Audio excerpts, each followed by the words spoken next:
The 90s gave us so many iconic style moments, but few were as unforgettable as the quiet showdown in The Parent Trap. On one side, timeless old money elegance. On the other, bold new money ambition. Two women, two wardrobes, and two completely different ways of signaling power.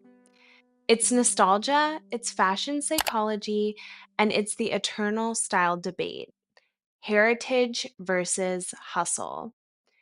So today we're revisiting the classic movie with fresh eyes to ask, what do these characters really teach us about wealth, fashion, and identity?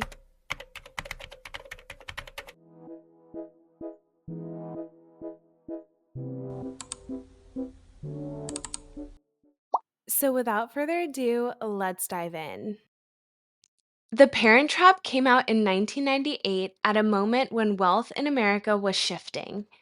You had families with generational money, the kind who summer in London or Napa, and then you had ambitious professionals using the 90s boom to carve out their own space at the top. Fashion in the film became shorthand for that divide. Elizabeth James represents heritage style, understated, timeless, and elegant. Meanwhile, Meredith Blake is pure status signaling glam. She's polished, trend conscious, and unafraid to show off. These two women are more than characters, they're archetypes. And that's why rewatching this film today feels like looking at the blueprint for the modern old money versus new money aesthetic battle we see all over TikTok. Let's start with the iconic Elizabeth James. She's a wedding dress designer in London, which is already a brilliant detail. Her job ties her to tradition, craftsmanship, and a business where reputation means more than flash. Her style? Completely timeless. Elizabeth wears neutrals, tailored blazers, silk blouses, linen trousers, and her pearls. Her looks don't scream for attention, they whisper confidence. The fabrics are soft but structured, things like silk and tweed, clothes that age beautifully and never feel trendy.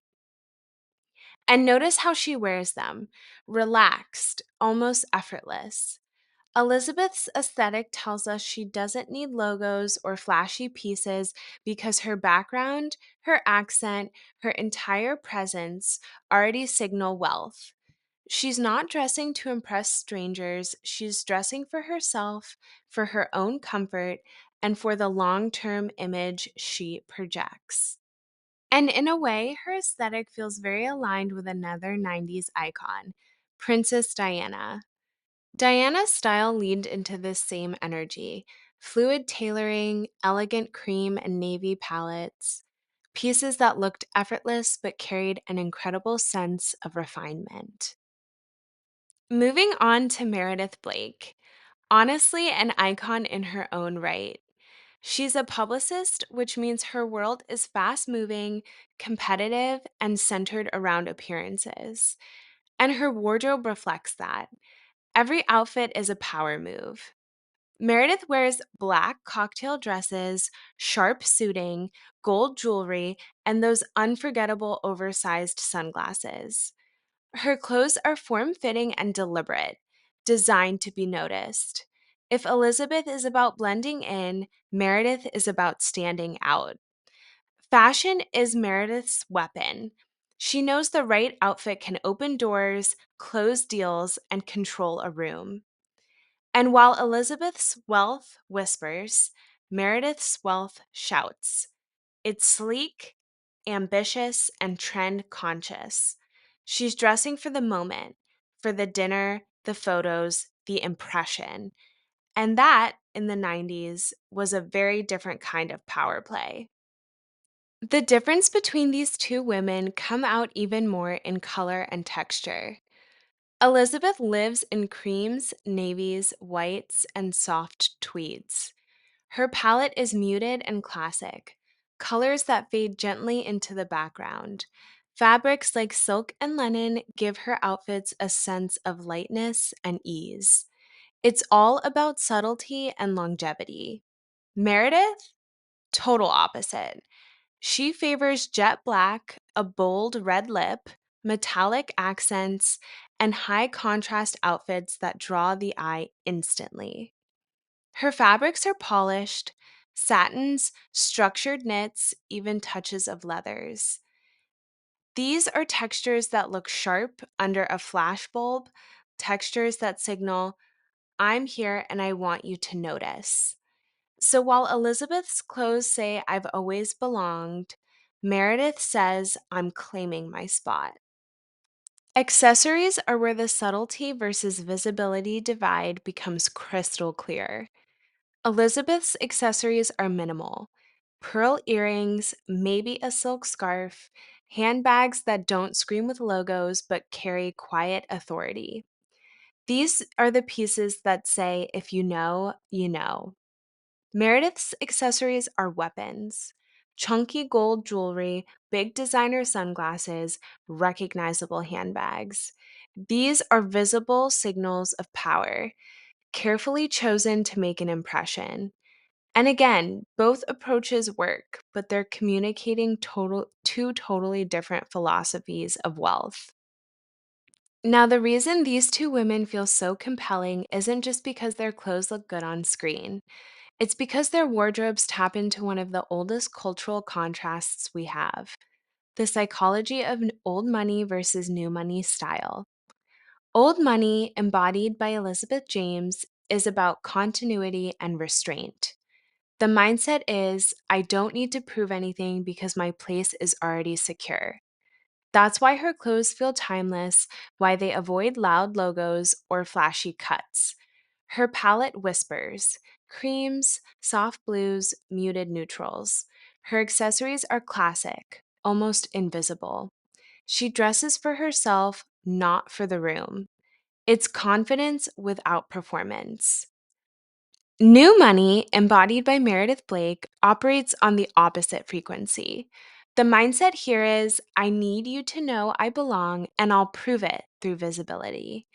That's why she wears black cocktail dresses with bold silhouettes, sleek suits with sharp edges, sunglasses big enough to announce themselves.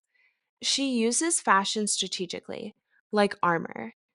Every outfit is a power move, calculated to control the narrative the moment she walks in. And here's the brilliance: neither approach is wrong. One draws its power from legacy and subtlety, the other draws power from ambition and performance. What this movie captures so well is the tension between those two mindsets: the quiet comfort of belonging versus the sharp hunger of proving. And honestly, that debate hasn't gone anywhere. Today, we see the same dynamic play out between quiet luxury, think the Row, Laura Piana, old Ralph Lauren, and the bold, influencer driven style of flashy logos, head to toe trend pieces, and maximalist glam. Elizabeth and Meredith are basically the 90s version of the same conversation: understated heritage versus high visibility ambition. And that's why the Parent Trap styling and costume choices still feel so relevant to our style discourse today. So, how do we actually use this in real life? The psychology we've been talking about isn't just for movies, it can be a guide for our own style choices. If you're drawn to Elizabeth James' old money elegance, focus on timeless pieces: well tailored blazers, silk blouses, neutral palettes, and classic accessories. Think quality over quantity. Items that age beautifully, tell a story, and quietly signal confidence. A nod to Diana's style can be your ultimate inspiration: effortless sophistication that doesn't need to shout. If you're more Meredith Blake, embrace the new money strategy: bold silhouettes, modern trends, playful textures, and statement accessories. You're curating outfits that grab attention in the room, just like an influencer today: polished, high energy, and Instagram ready. And here's the fun part, you don't have to pick one. You can mix the two. Pair a timeless blazer with a statement top or a classy dress with a bold accessory.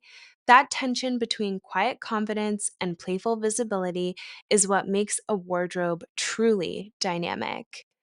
Ultimately, the lesson from these two 90s women is this: style isn't just clothing, it's storytelling.